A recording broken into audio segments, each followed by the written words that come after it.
to introducing, I'll let you guys introduce yourself, the Keya Wakpala team. Mike and Chance we have so far. Mike, you can go ahead and go first. If you can just introduce yourself and your job position and what you do with Keya Wakpala, and then we'll pass it on to Chance afterwards. Hey, right on. Thanks, Brandy. Everybody, specifically Charlie, thanks for joining. My name's Mike. I am the managing director of community development here at Sicangu. So the work that I help oversee is most of our community-based nonprofit initiatives. That includes Wakanja Kito Kayakchi, which is our K through 4. This upcoming year of K through 4 immersion Lakota Elementary School. Our food sovereignty initiative and the Sicangu Health Initiative. Those are the kind of 3 big bodies of work that I oversee. The last one they support is the Keya Wakpala project, which includes all kinds of exciting things that my teammates are going to speak really well at. Today, I'm going to be talking a little bit about the Sicangu Innovation Center as a part of our work. But really good to be here. I'm originally from New York. I moved to Rosebud in 2013. Lived in the community of St. Francis, which doing kind of various community work. I worked at KINI radio station for a little bit as a morning DJ. So if you're in the area, then I was the DJ caller from 6 to 8 a.m. every day for a while, from 2014 to 2016. A little bit of work in our juvenile detention center, doing some youth mentoring work, and then did some gardening stuff. And then I found my way here to Redco in 2015, working on our food sovereignty initiative when it was just getting started. So been with the company since, been here a little while. I met my wife down here. She's actually from Alaska. We met in St. Francis. We split the difference between New York and Alaska and are hanging out here on Rosebud with our Sicangu relatives. And I have two kids. Oldest is Willow. She's a little over 4. And Kenai is my little guy, and he's about 16 months, so just a little bit over 1. Glad to be here, and I will pass it over to Chance. Hamatakiapi, Chance Renville Mashiapi.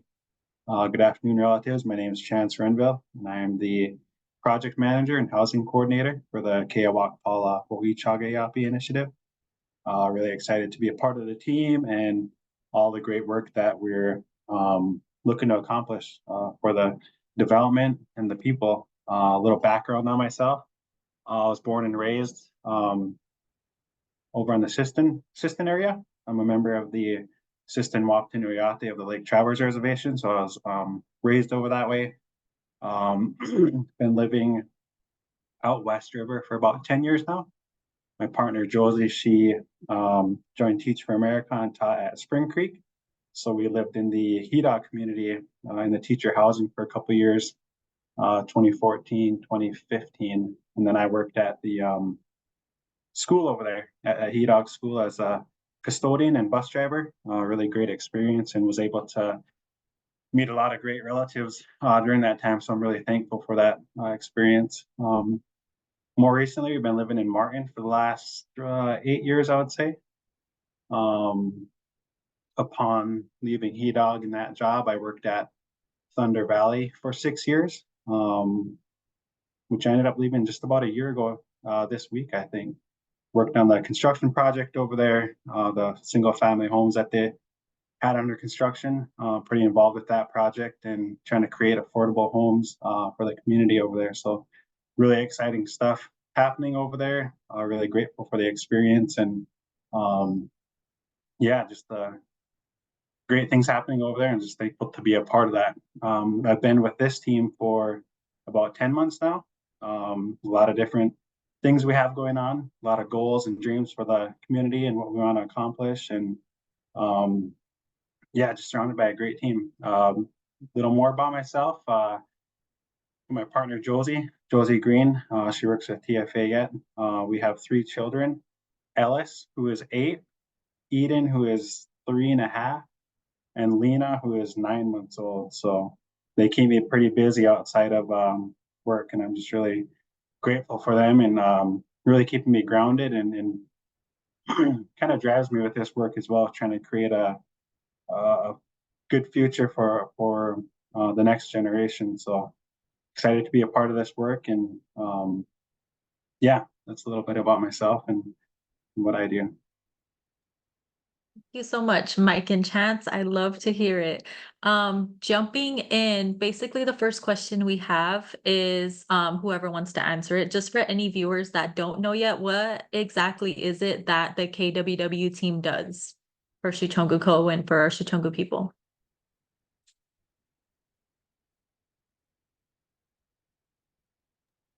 We're both playing Texas. What do you call that? The standoff, because we're like, who's gonna? So we're probably both quiet because we ask ourselves that on a regular basis. I'll give the high level. Chance will give some follow up. Perfect. You know, the origin a little bit for Keya Wakpala. It was the first project that I ever actually got to touch when I started working with Redco, and even before I came to Sicangu Co, it was just Redco at the time. The whole ecosystem didn't exist. But when I first came here, I got to participate in these community meetings that were all around Keya Wakpala. It was all about this massive project, and it was, you know, kind of wondering what was going on. This is back in 2012.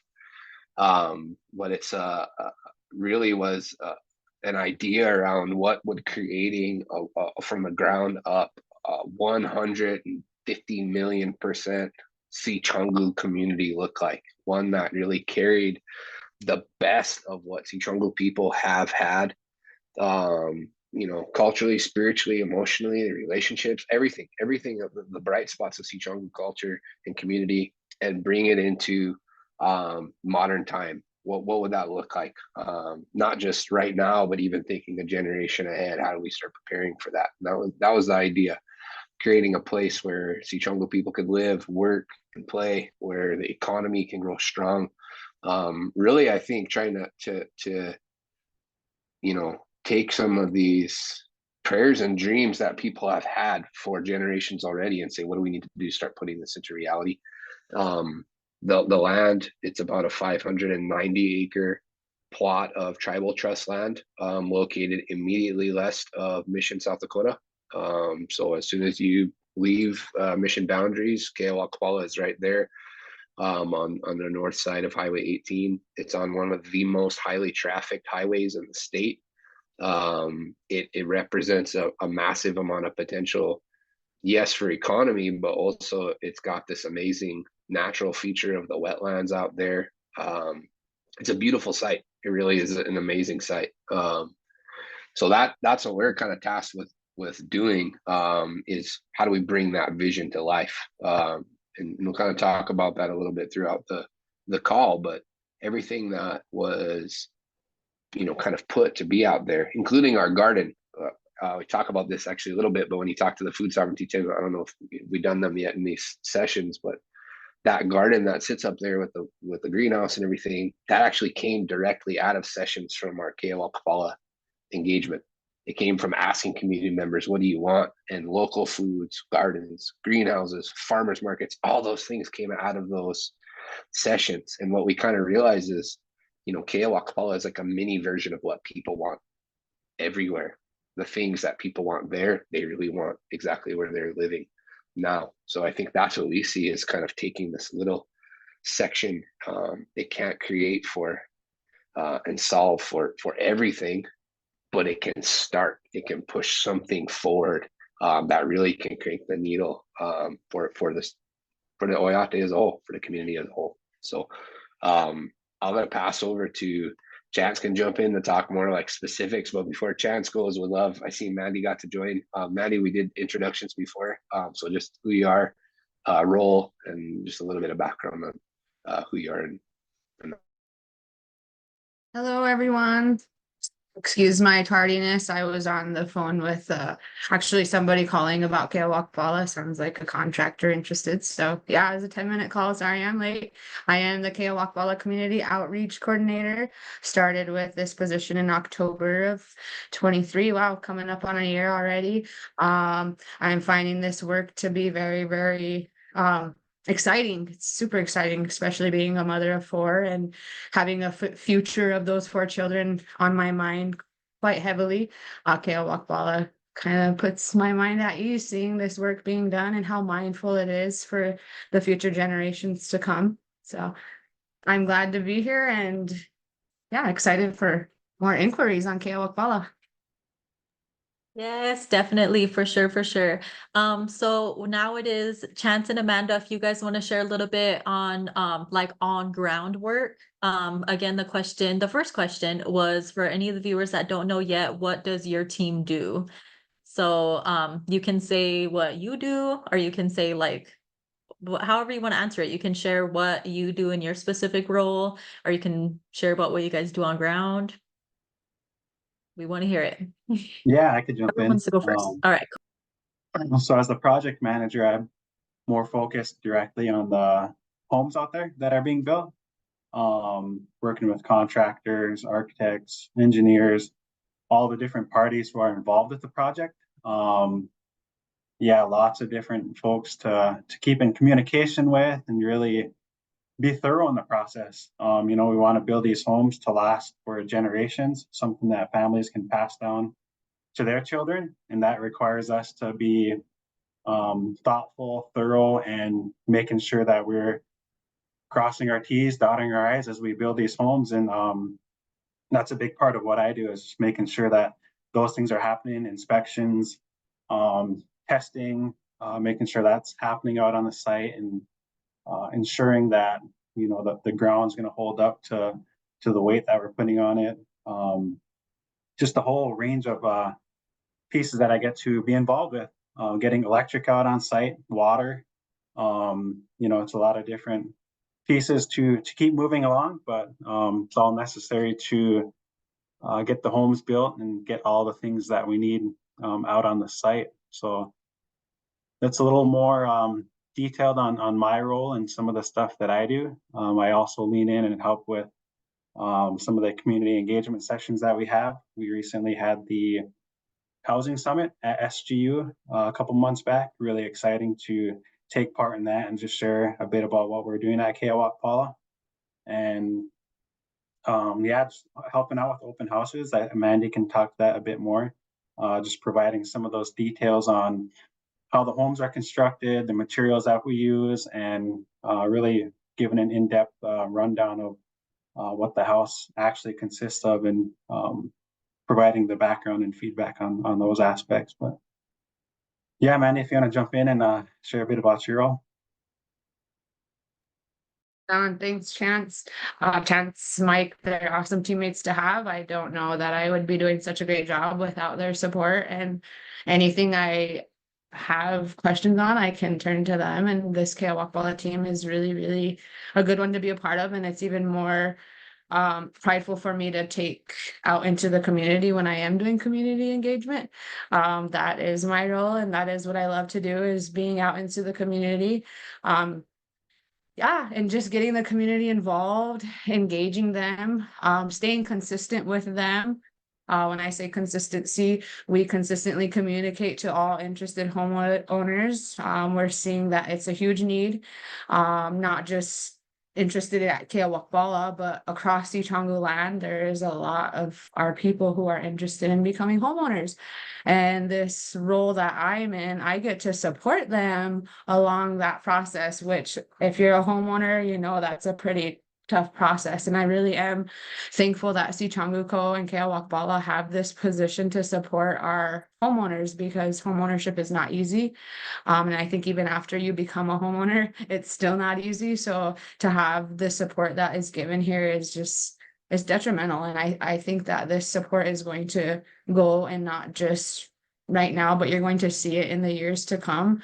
I see this support role being so much support that it's going to be able to help families engage that conversation to their children, to the next generations. And that's something that I just find really, really powerful with this work that's being done out here, is being mindful and thoughtful of those generations to come.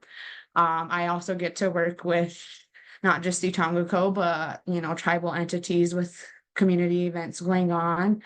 I get to be the one to communicate to everybody, all of our interested homeowners, which I find that to be very important too. I am also responsible for hearing our community and our community members and bringing that to the Keya Wakpala table whenever discussion is happening in all these meetings that we have. So I really take pride in that. I have a lot of passion for that. I in the outreach events that we have done, like we're recently been involved in the farmers markets that have been happening. So we're able to be there for our working class, which I'm being shown that our working class is like, hey, it's me. And it's nice to have that face to the name that I have on my spreadsheet. So it's really, really nice to be engaging the community in those aspects. Yeah, now we're to the point where we get to show off the first house at Keya Wakpala, this A-frame design. That's super exciting. I don't know that I've seen hardly any A-frame designs out here. And then just to be able to invite our community members out to the site to really take it all in, because you think that it's right off Highway 18. I mean, it's not too far from a busy part of town, which is also known as Sunrise Apartments. You think it's not so peaceful out there, but it is super, super peaceful. And I really hope that our relatives can come see the Keya Wakpala house on Friday. We're having the first Keya Wakpala public house on Friday from 11 to 4. So we really hope that our relatives can come join us then. And if you're on now, yeah, spread the word, mark your calendars. And that's the work I get to do. It's super exciting, and I get to be the contact person for all those interested. And I'm really, really honored to be the initial start point of becoming a Keya Wakpala homeowner. So.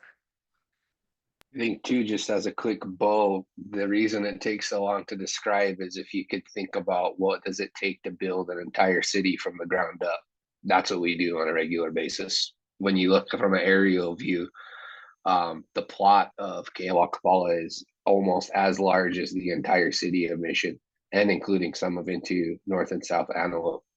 So everything that you can think of, from Chance checking with contractors to make sure they're running HVAC lines and electrical lines all right, from Mandy jumping on a phone with a potential homeowner, to all three of us jumping on and thinking about 10 years down the line, how do we make sure we're the most prepared and putting a road in the best place possible to not impact the wetlands, to use resources the best as possible. That's the level of complexity I think this project is. And that's why it takes so long to talk about. Building a city is complicated, and that is literally what we're doing from the ground up. So there's little chunks that each of us do, but putting it all together, it's a lot of moving parts at any one time, focusing on something that needs to be done tomorrow, while the next hour talking about something that needs to be done 5-6 years from now. So that's kind of our day to day. Yeah, when you put it like that, Mike, it's insane. It's crazy, but you guys are doing an amazing job. We'll hear from you, Chance, since you were like that, not the last one to talk. What brought you, Chance, to this work with Keya Wakpala? And then after that, we can do Amanda and then Mike. Yeah, I think just the development and the goal and mission of the organization is super important to me. Food sovereignty, the language, all the different aspects of the organization, what they're working towards, are all things that I hold close to myself. Especially after becoming a parent, it changes your view and the way that you think about things, and you really start to prioritize the things that are most important to you. And just seeing some of the work at Thunder Valley and the pieces that they focused on and were accomplishing and working towards, kind of felt like there are some similarities there. So I really appreciate just the big goals and aspirations for the organization, for the community, and also the Keya Wakpala development. It's really exciting to be at the start of this project and really kind of seeing a different side to this construction process, and some of the different things that need to happen up front. When it comes to community building, there's a lot of background work that needs to happen, and a lot of times that's happening 3, 4, and 5 years ahead of time. So actually to be at this place to actually start construction out there and working on the homes is super exciting, and just an exciting time to be a part of the project. And I really feel like I could add some important values and input into what we're trying to accomplish out there. So I think that's really what drove me to Keya Wakpala, the job, and what we're looking to accomplish out there. Just some really great mission and goals and things that we want to accomplish for the community, and that's really aligns with who I am and what I want to see for the future.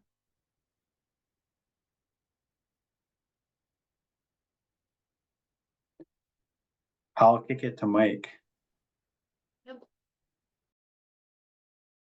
What brought you to this work, Mike, with Keya You know, Wakpala specifically? yeah, the Keya Wakpala specifically, I never had any intention of getting involved in this project, if I'm totally honest. I got involved because we were able to have a couple of grants come through the door to help just keep something moving. This is in early 2019. You know, there'd been a pretty big pause in the project, and at the time I was doing a lot of just leading the internal grant work. So I ended up stepping in to help with that. Since though, what's kept me, I think, is the better question. Or for me, the better question. I think this is probably one of the most exciting things I get to be a part of. It's not often that you get the opportunity where so many things just naturally start wanting to happen. I don't know how else to say that. It's not easy. I'm not saying it's easy, but putting all these pieces together where you can see workforce development coming from the construction at the same time as you're able to do, you know, housing for people and building generational sustainability for families and wellness for families.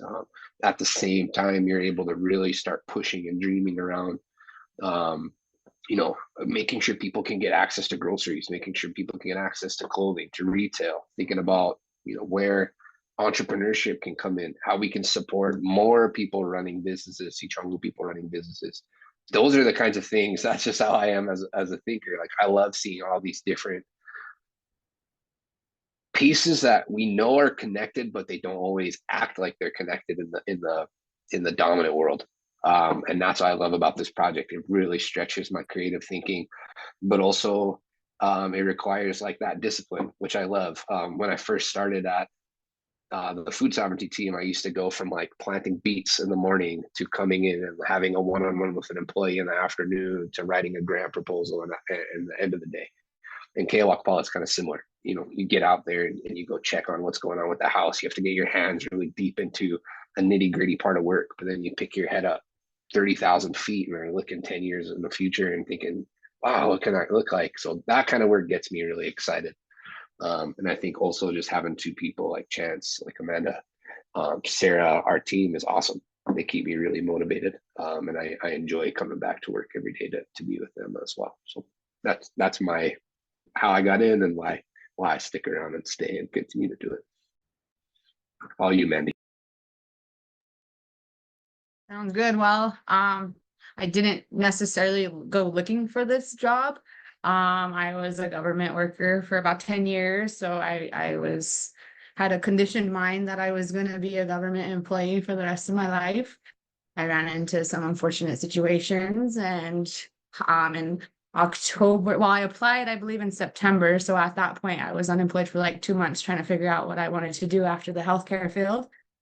And then this position was open and it was in housing and it was community outreach. And I was like, ooh, and I just threw my name in the hat and here I am.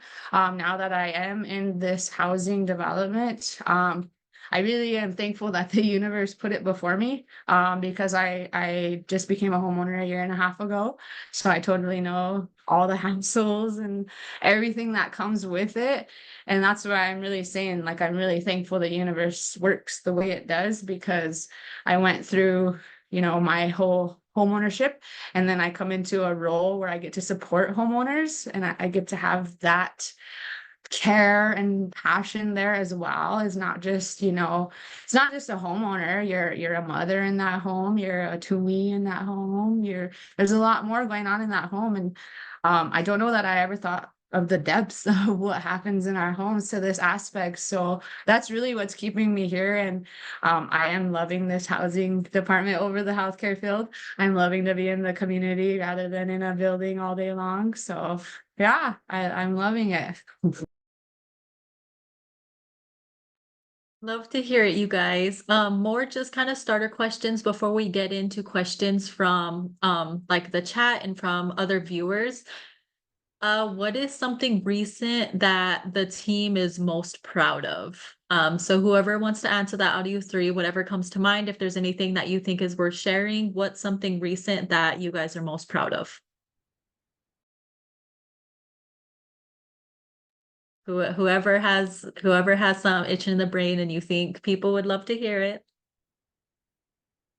Well, I want to share that Sicangu Co. is a part of the South Dakota Native American Homeowner Coalition.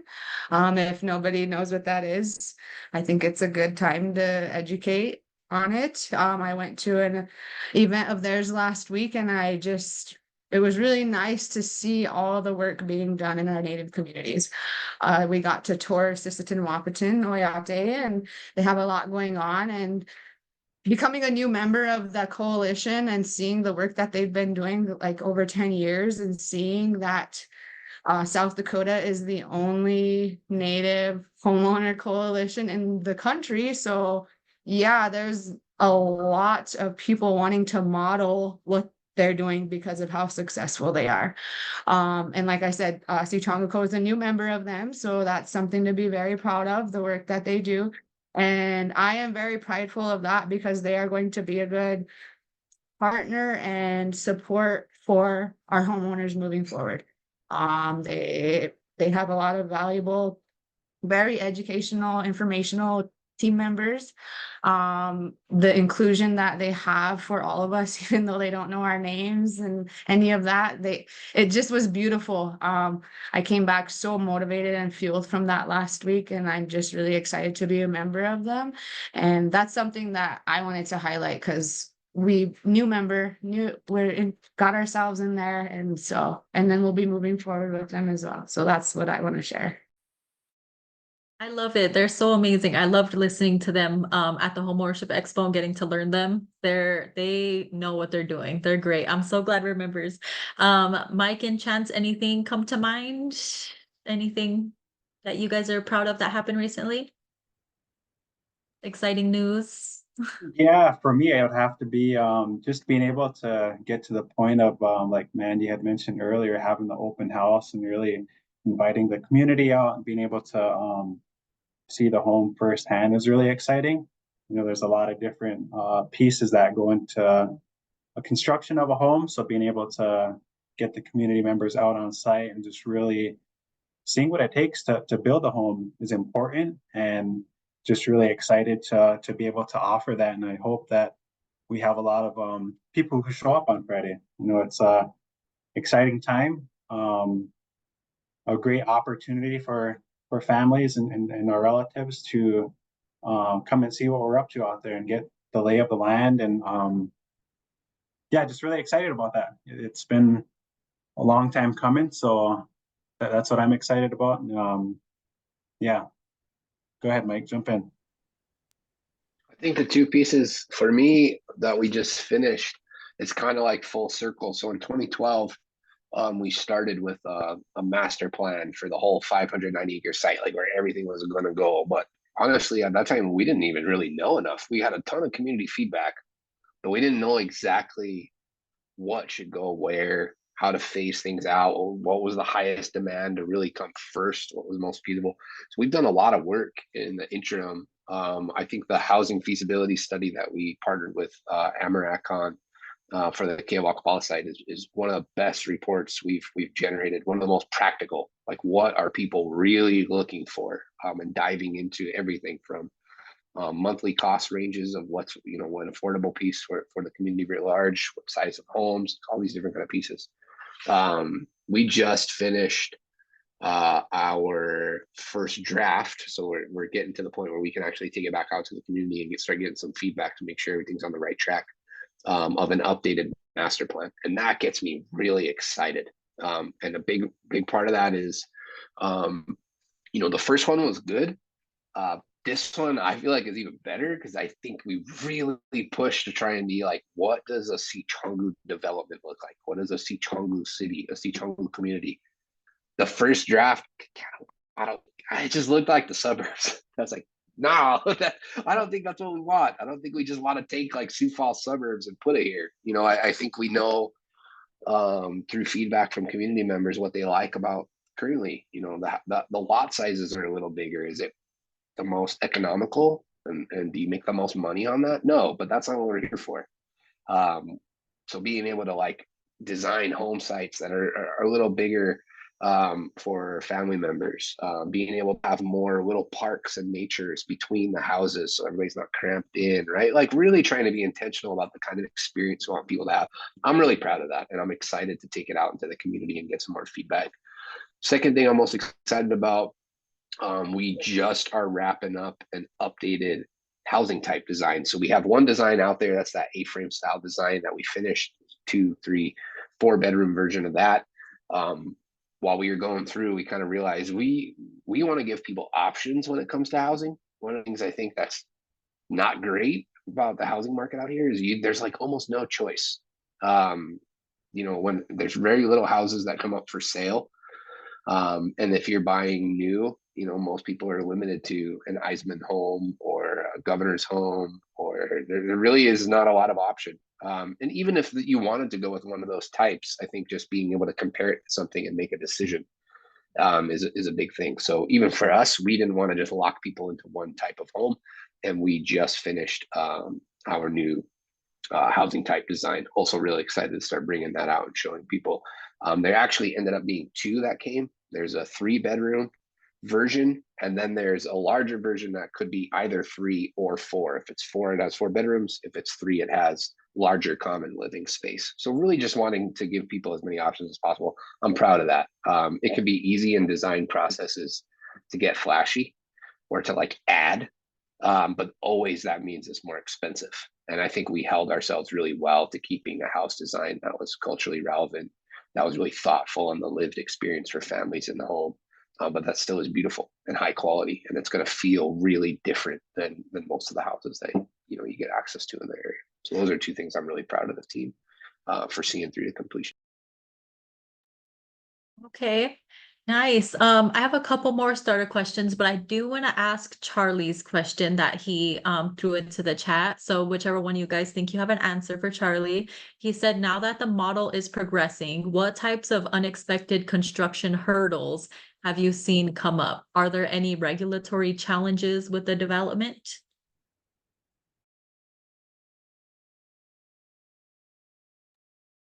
I guess I wouldn't say like regulatory challenges. I feel like we've been pretty thorough in like the back work that needs to happen when it comes to this, with the typical studies that need to happen, wetlands, making sure that those are identified and making sure stuff was far enough away from them that we're not intruding on that and making an impact there.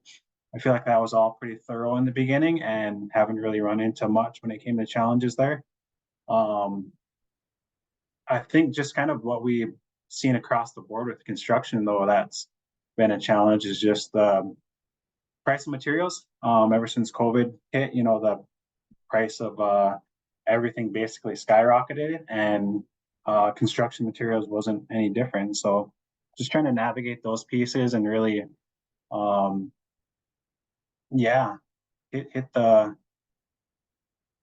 hit the build running and try to keep things going as smoothly as possible, along with those price fluctuations. I'd say material lead times and making sure you're getting those on site, lining those up, because stuff could be 5 weeks out, 6 weeks out. So just making sure that we're planning ahead and getting stuff ordered, so then we're able to hit our schedule with the project.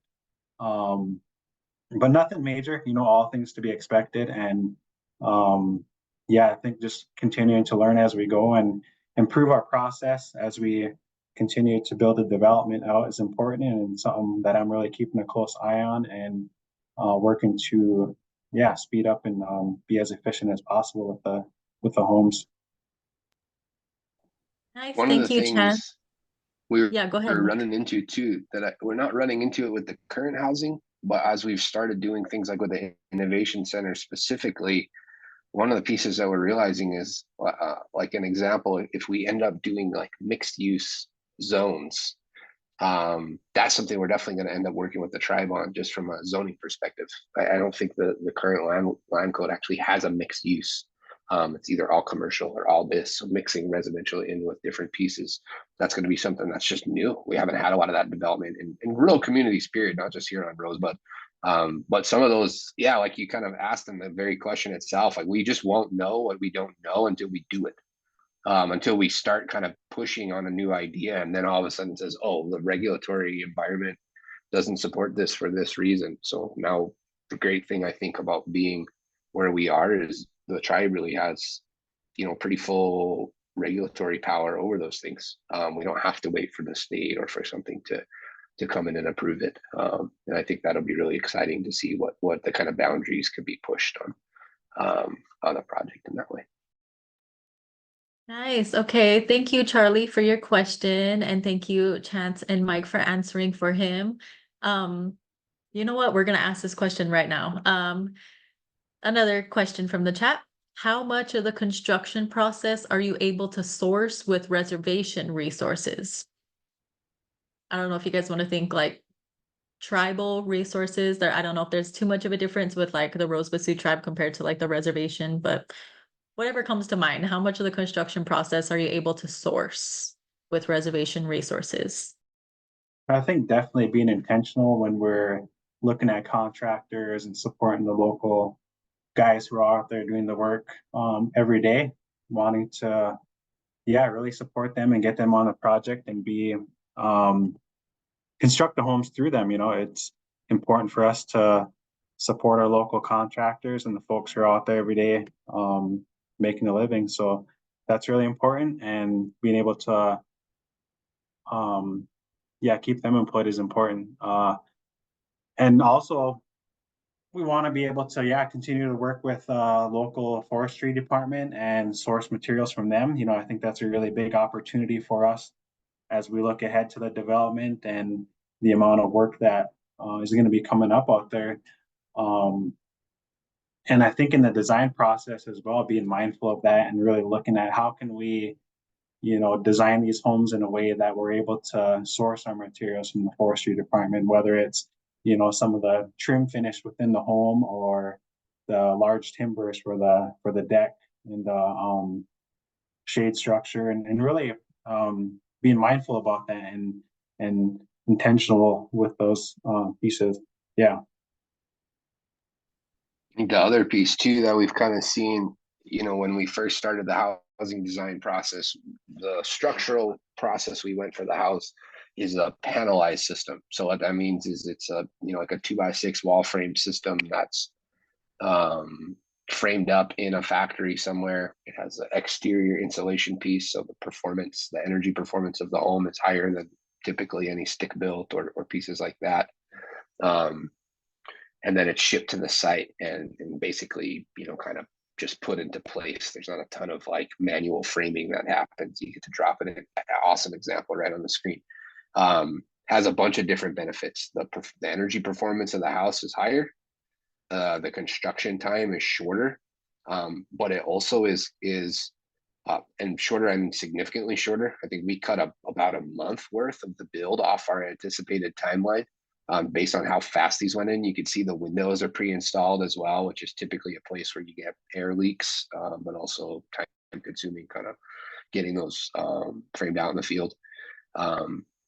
So the pieces on those panels, the other thing that they're good for is they're more welcoming to, I don't really like the term unskilled labor, people who haven't had tons of years in the construction field before. Really, that's what it is. And one of the big things we want to do, kind of like Chance is referring to, we want to use everything at Keya Wakpala to build the workforce, to build the economy. If we just go off and outsource everything, we've missed a huge opportunity. We'll spend all this money getting these houses built, and none of it's going to turn over in the community the amount that we need it to. Every dollar that we try and spend out there needs to cycle here as many times as possible. So part of the reason we use these panels too is it's easier for, maybe it's a high school person just coming out of high school who doesn't have a ton of construction experience, but wants to, they can come on and really play still a key role in a build, guided by someone with more experience. And then the last thing I think with that, that always kept us interested and that we're moving toward is we have this idea of, well, what if we just built those panels ourselves here on Rosebud, and more percentage of every housing build can stay here. Typically, all the materials are being sourced somewhere else. If we were actually able to produce the panels ourselves, then we can be cycling over more dollars per home here within the community. We actually have gotten some preliminary news that, you know, within perhaps a year or so, we actually would be able to break ground on a factory out at Keya Wakpala, something that's really, really exciting for us. And that was something that was a dream when we designed the first house, and now we're actually moving on it. So like that's one of those pieces of, you know, things kind of falling into place that are exciting, and really make the work kind of worth it in the long run, and that impact. I remember when I first learned about that, what you were just now talking about, it was so exciting. Everything you just mentioned, I remember, I think it was maybe Aaron or somebody when we were visiting about Keya Wakpala, and I was just like, that's why I was so excited for this meeting, because you guys have so many like little exciting things that community members don't know about.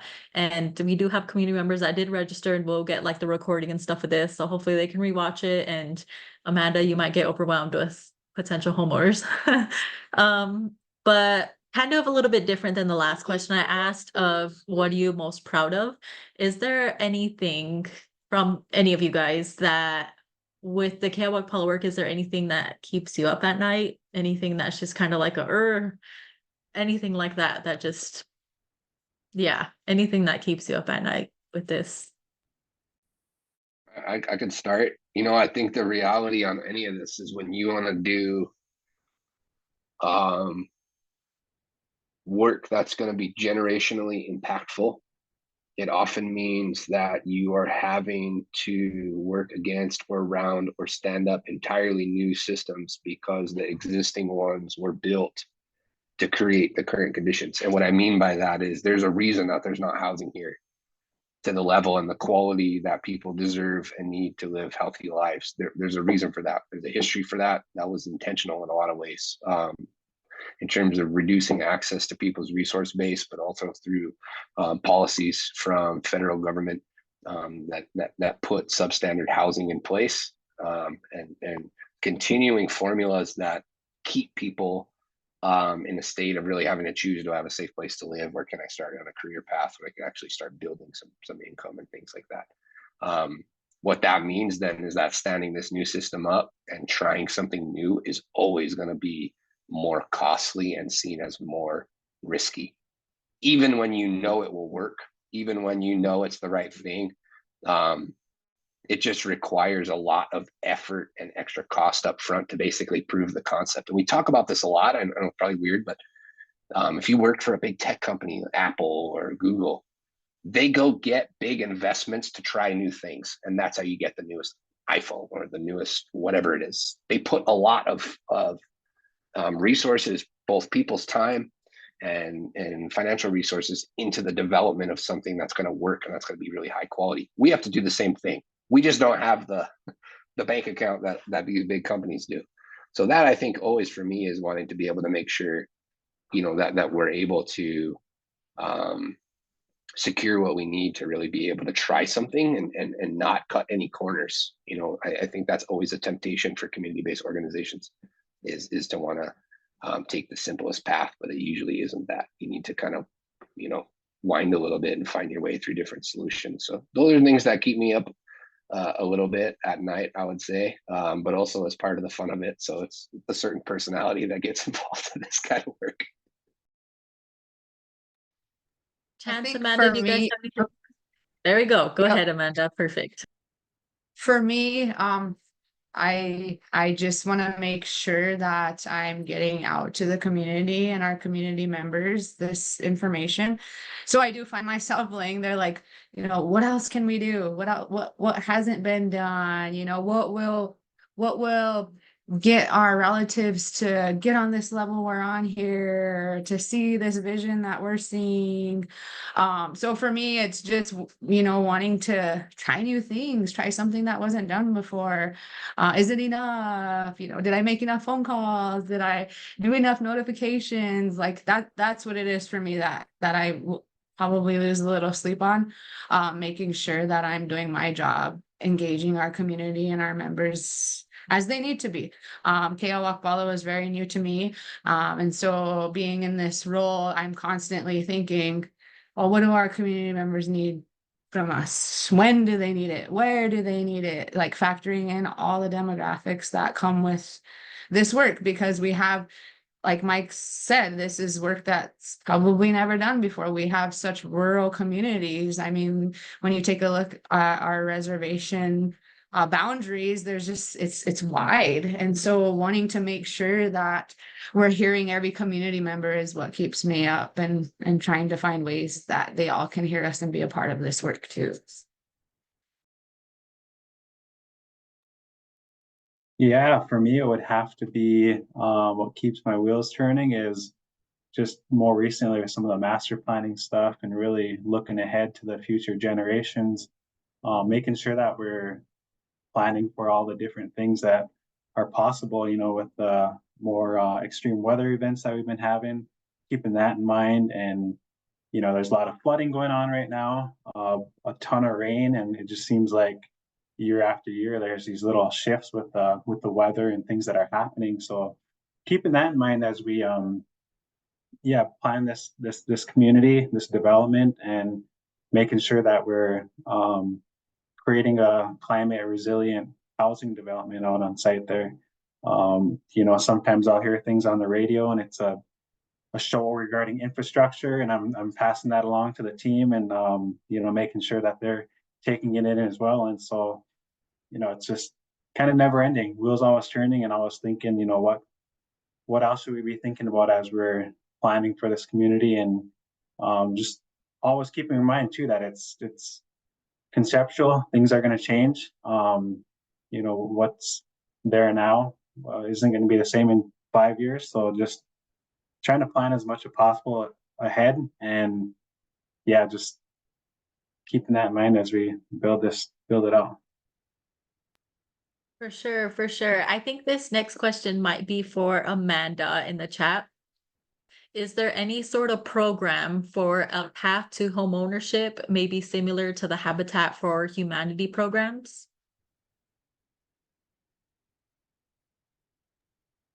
Program specific to, oh, well, so similar to the Habitat, that's actually a discussion that gets brought up a lot in this work that I've noticed. And like I said, I've only been almost a year into it.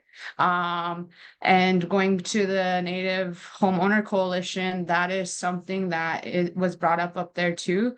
So I think that this conversation is excelling in all the right places. I think that conversation's happening in the right places for that to become a reality on our homelands. Currently, right now, I'm not aware of anything happening similar to Habitat where you're putting in your own labor equity into it.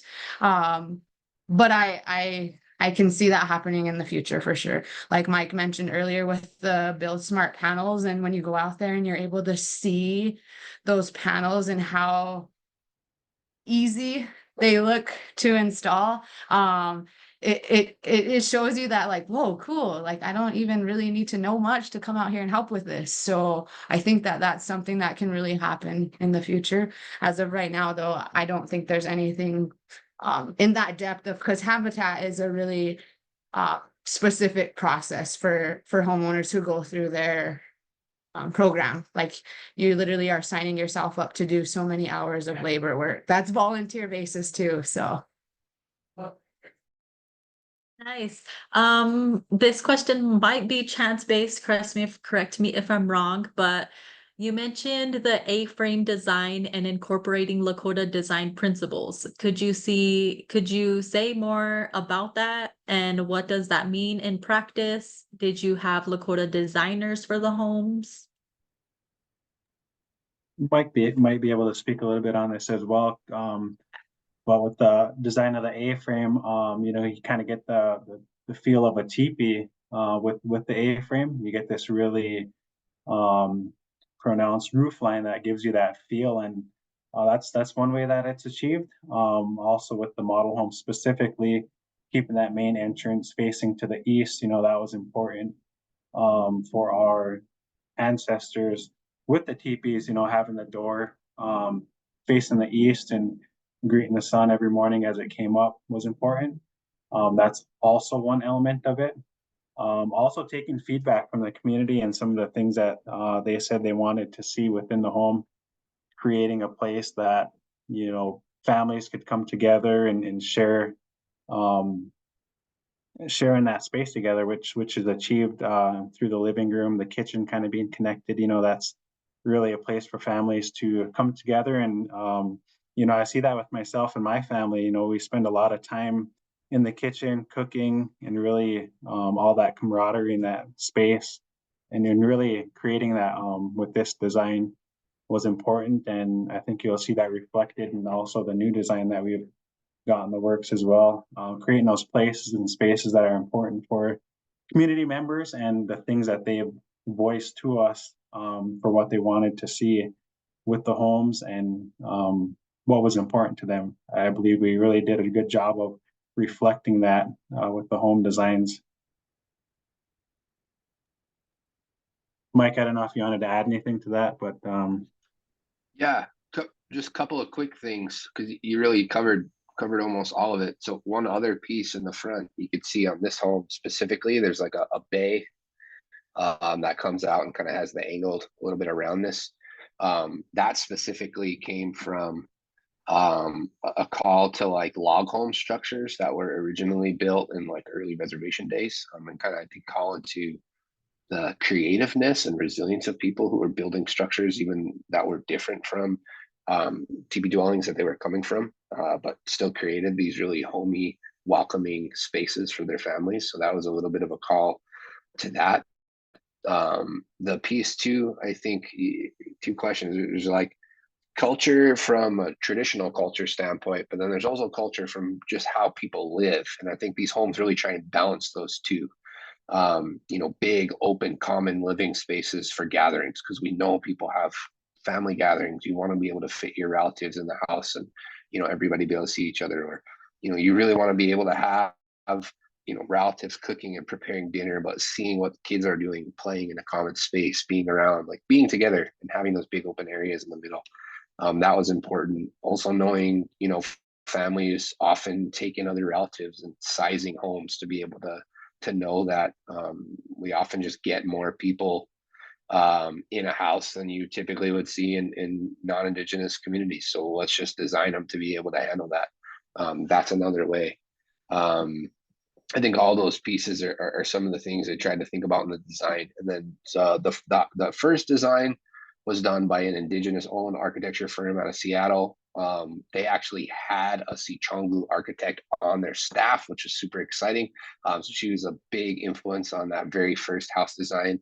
The second design, we worked with a group out of Boulder, Colorado. One of their creative input is Oglala, and he works with their team full time. So he was a part of it from the beginning. And actually the architect who helped with the first home, we contracted her to stay involved, because we were like, how often do you get a Sicangu architect, somebody who knows what this is about, to be able to participate in something like this? So she was involved in both of the home design processes and added a ton. So I think that was a huge strengths for the team to be able to have those people be deeply involved in the design process. Yes, I truly. just want truly. to, sorry, Go Randy. ahead, Amanda. Go I ahead. just want to share something that when I came on, the first design was already done. So the meetings that I attended were on the second design home. And the member that Mike talked about, he said something that I had to know, and I just think this is the right space to share that. He said, Dako shkashka waka, something holy is moving. And he said, learn to understand the movement of the land, and you learn to understand the movement of the people. And for me, coming on new Lakota, new into the designing of homes, that just stuck with me. I noted it down. I see it quite regularly, and it just empowered me to know that these homes and the thought and mindfulness going into them are truly coming from Lakota people. So I just wanted to share that. I love to hear it. I really do. And Cornelius has some questions as well, which I think might be for Chance. Has there been a plan developed in order to supply electric power to the homes? And can the local electric grid support these homes with power? Yeah, I think that's one of the things that's kind of in the works currently. Taking a look at renewable energy and how we can get some of those pieces out on the site. You know, and that's gonna require us to work with you know, other team members on this project. The tribes have been really helpful and you know, really see them as a partner in this thing. So being able to work with them and some of the opportunities that they have through different programs and getting renewable energy out on site is a really big opportunity and one of the things that we're looking at accomplishing for the development. But that's kind of still in the works at the moment.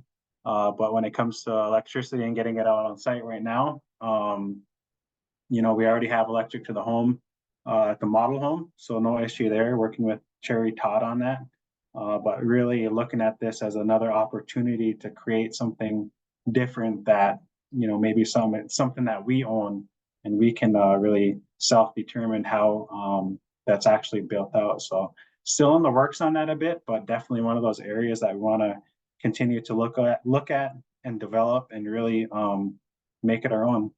It's important for us to really be approaching it from the sovereignty aspect and really owning these things as we build the development out. So it's an opportunity and something we're looking at the moment. Okay, so that's all of the chat questions and we are at time. So just to kind of wrap everything up, short and sweet for each of you guys with the Keya Wakpala team, what is something that you're most looking forward to in the near future? I know that'd probably be hard to wrap up within a minute or so, but something you're looking forward to in the near future with Keya Wakpala, please share. I can jump in. I'm obviously community engagement. I am super excited for all of our community to be able to have the opportunity to come be a part of Keya Wakpala community development that's happening, whether that's becoming a homeowner, whether that's being an interested homeowner, or whether that's looking at the future of Keya Wakpala. I'm just super excited to get all of our relatives educated and aware of this happening for them.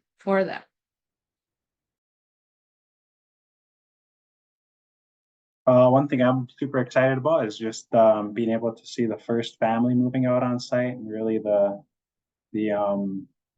yeah, community aspect really coming to life out there. I think we've seen that with the house coming out of the ground and just being able to see the first family out there is super exciting. And I'm really yeah, excited to continue to work towards that. Encourage everybody to come out to the open house that we have scheduled for Friday. I'd tag up on what Chan said. That came to mind to me too. Like first person who really, you know, moves through the process and walks into their new home. I think that's going to be a really good feeling. I think the other thing that's come to mind is with the model home being completely done. I can't wait to you know, have people come in and like cook a first meal and have a sit down with community members interested in living out there, just to really hear, you know, what people's hopes are for that site. I think that's a lot of things that keep me motivated. Being able to sit down and share a meal in that space is going to be really powerful, and I'm looking forward to that. Well, thank you, Keya Wakpala team. We are at time. We are done. Anybody that's watching this recording, if you have any questions anything about what we talked about in this last hour, if you have any questions, go ahead and email them to me, brandy@sicangu.co. I know the Keya Wakpala team is always happy to answer any questions that you guys might have, or shoot, if anybody even wants to be a homeowner. I know the community members, we have some community members that'll watch this recording. I can put you in contact with Amanda if you aren't already. So this was fun. Charlie says, thank you so much. It was a great experience. But yeah, well, until next time, Keya Wakpala team, thank you so much for being our guest. I really appreciate you guys. Right on. Doksha. See y'all. Doksha. Thank you, Thank you. Doksha.